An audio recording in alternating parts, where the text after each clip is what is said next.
Media మిత్రులందరికీ నమస్కారం. గన్నవరం నియోజకవర్గం నుంచి శాసనసభ్యుడిగా ఎన్నికైన తర్వాత శాసనసభ్యుడిగా మొట్టమొదటి ప్రెస్ మీట్ పెడతాం.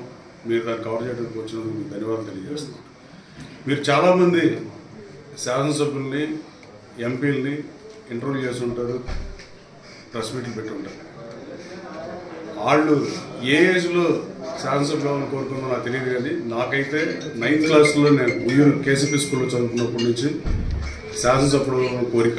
ఏమవుతామని టీచర్లు అడిగితే నేను ఎమ్మెల్యే అవ్వాలని అనుకుంటున్నా అని చెప్పాను.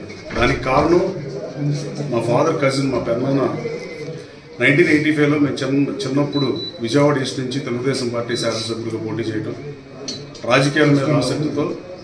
అలాగే తర్వాత 10th ఎండింగ్లో సెలవుల్లో కానీ ఇంటర్లో కానీ హైదరాబాద్ వెళ్ళి అసెంబ్లీ చూసొద్దామని, అంటే లోపల కాదు బయట నుంచి.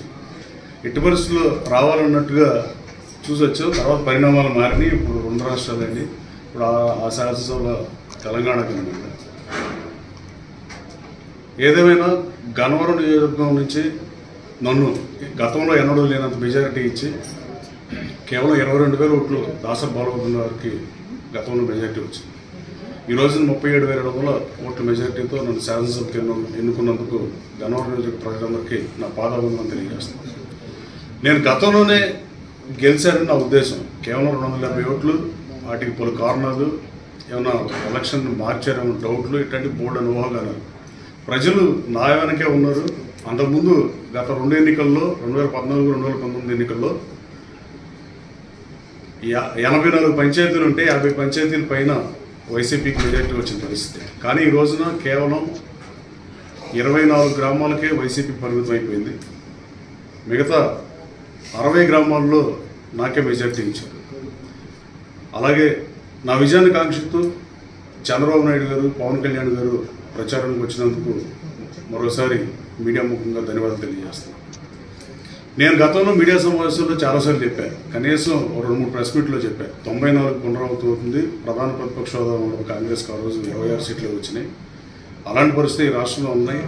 2 ఎంపీలతో ఉన్న తెలుగుదేశం పార్టీ ఆ రోజు 89లో 2 ఎంపీలు పరిమితమై 94లో ఇలాంటి పరిస్థితులు ఉన్నాయని చెప్పారు. తర్వాత చంద్రబాబు నాయుడు గారు గన్నవరం మీటింగ్ వచ్చినప్పుడు కూడా ఎట్టి పరిస్థితుల్లోనూ జగన్మోహన్ రెడ్డి గారు, ఈ రాష్ట్ర మాజీ ముఖ్యమంత్రి జగన్మోహన్ రెడ్డి గారు ఆ రోజున చంద్రబాబు నాయుడు గారు ప్రతిపక్ష హోదా తీసేద్దామని గన్నవరం ఆనాటి శాసనసభ్యుడిని చేర్చుకున్నామని చెప్పారు. ప్రతిపక్ష హోదా చంద్రబాబు గారు తీసేద్దాం అనుకున్నారు. కేవలం 4 శాసనసభ్యులు మారిన తర్వాత ఇంకెవరో మారక ఆయన ప్రతిపక్ష హోదాను తీయలేకపోయారు. కానీ తను కూడా అయితే దైవం కూడా తలిచినట్టుగా ఇవాళ జగన్మోహన్ రెడ్డి గారి ప్రతిపక్ష హోదా పోతుంది అని చెప్పి నేను ఆ రోజు గన్నవరంలో చంద్రబాబు గారి ఎన్నికల ప్రచార సభలో ఆయన పక్కన ఉండగానే చెప్పాను.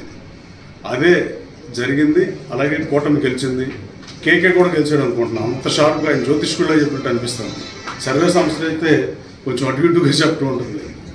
కానీ ఈ రాష్ట్రంలో ప్రధాన ప్రతిపక్ష హోదా కూడా దక్కకుండా అలాంటి దౌర్భాగ్యకర స్థితికి జగన్మోహన్ రెడ్డి చేరుకోవటం స్వయంకృతాపరాధంగా నేను భావిస్తున్నాను. ఈ రాష్ట్ర ప్రజలు ఎంతగా తిరస్కరించారంటే, ఈ రాష్ట్రం పుట్టిన తర్వాత ఎంత ఓటింగ్ శాతంలో తేడా లేదు. గతంలో వైసీపీకి 150 సీట్లు వచ్చినా ఆ రోజున 5,000 గెలిచిన చాలామంది ఉన్నారు. ఇవాళ 50,000, 70,000, 60,000, 30,000, 50,000 ప్రజా వ్యతిరేకత ప్రస్ఫుటం అవుతుంది. జగన్మోహన్ రెడ్డి గారు కేవలం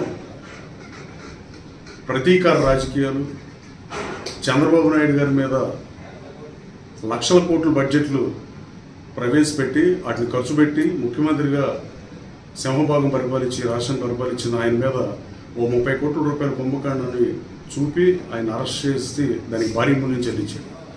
అలాగే సొంత చెల్లికి నచ్చపోయినా పర్లేదు, కన్న తల్లికి కూడా నచ్చినప్పుడు ఈ రాష్ట్ర ప్రజలకి ఎలా నచ్చుతాడు అనుకున్నాడో జగన్మోహన్ రెడ్డి ఆత్మావలోకం చేసుకుంటే మంచిదని భావిస్తున్నాను. అలాగే జగన్మోహన్ రెడ్డి గారికి కూడా నేను చెప్పాను, నేను వైఎస్ఆర్ కాంగ్రెస్ పార్టీకి రాజీనామా చేసే రోజు నేను తెలుగుదేశం పార్టీలో చేరాను. ఎట్టి పరిస్థితుల్లో నువ్వు పులివెందుల నుంచి శాసనసభకు వస్తావు, నీ రాజకీయ పని నాకు అక్కర్లా, నా గన్నవరం ప్రజలు నాకు అన్యాయం చేయరు, నా ప్రజలు నన్ను శాసనసభకు పంపిస్తారు, ఇండిపెండెంట్గా గెలిపించిన చరిత్రలో గన్నవరం ప్రజలు నన్ను ఎన్నుకుంటారు, నేను అసెంబ్లీలో కలుస్తానని చెప్పాను. ఆ ప్రతిజ్ఞ నెరవేర్చినందుకు మీ ద్వారా నా గన్నవరం నియోజకవర్గ ప్రజలందరికీ పేరు పేరున నా హృదయపూర్వక నమస్కారాలు తెలియజేస్తున్నాను. అలాగే వైనాట్ 175 అని సిద్ధమని ఆఖరికి 11 సీట్లకు పరిమితం అయిపోతే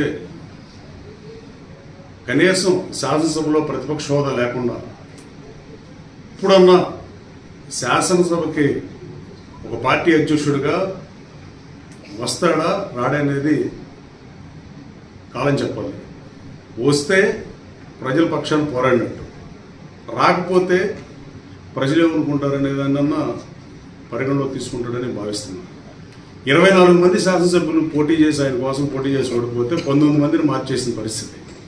రాజకీయాన్ని రాజకీయంగా కాకుండా కక్షపూరిత ధోరణిలో ప్రజావేదికలు పోల్చడం, ఇలా ఏది చేసినా అలాంటివి చేయటం వల్ల ప్రజలు వాళ్ళ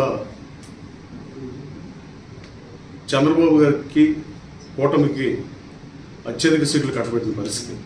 అలాగే జనసేన పవన్ కళ్యాణ్ గారికి మీ ద్వారా ధన్యవాదాలు తెలియజేస్తున్నాను.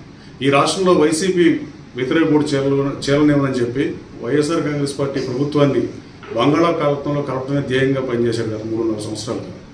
అట్లాగే ఆయన పార్టీ నుంచి పోటీ చేసిన వాళ్ళందరూ గెలిచిన పరిస్థితి. ఈ రోజున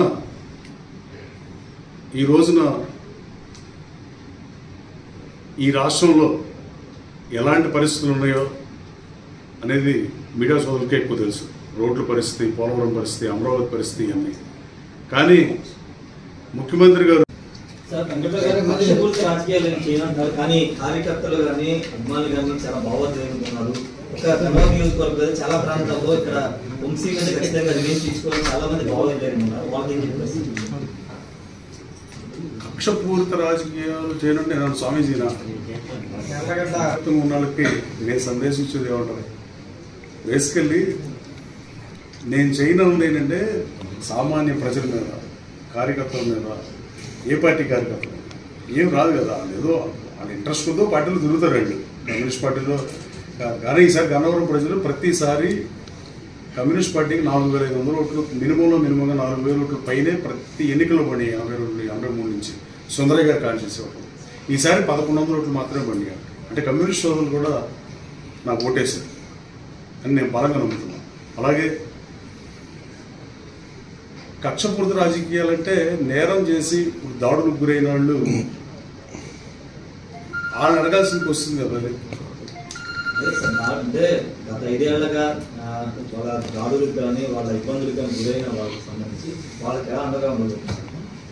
ఎన్ని పరిస్థితుల్లో పార్టీ అండగా ఉంటుంది, నేను అండగా ఉంటాను, ప్రభుత్వం కూడా అండగా. సార్ ఇప్పుడు గన్నవరంలో పార్టీ ఆఫీస్ ఉంటుంది అంటారు, ఇక్కడే కంటిన్యూ చేస్తారండి? పార్టీ ఆఫీస్ గన్నవరంలో ఉంటుందా? గన్నవరంలో నాకు వైసీపీకి లేదు, ఒకసారి ఉంది. నాకు బాబుపాడులో ఉంది ఆఫీస్, ప్రసాదంపాడులో 4,000 గజాల్లో ఉంటుంది నా ఆఫీసు, విజయవాడ రూరల్ మండలం. గన్నవరంలో దాసరి పాల్గొతున్నారు, ఏ ఆఫీస్ ఏదో అదే ఆఫీస్ నా కిందే ఉంది కదా.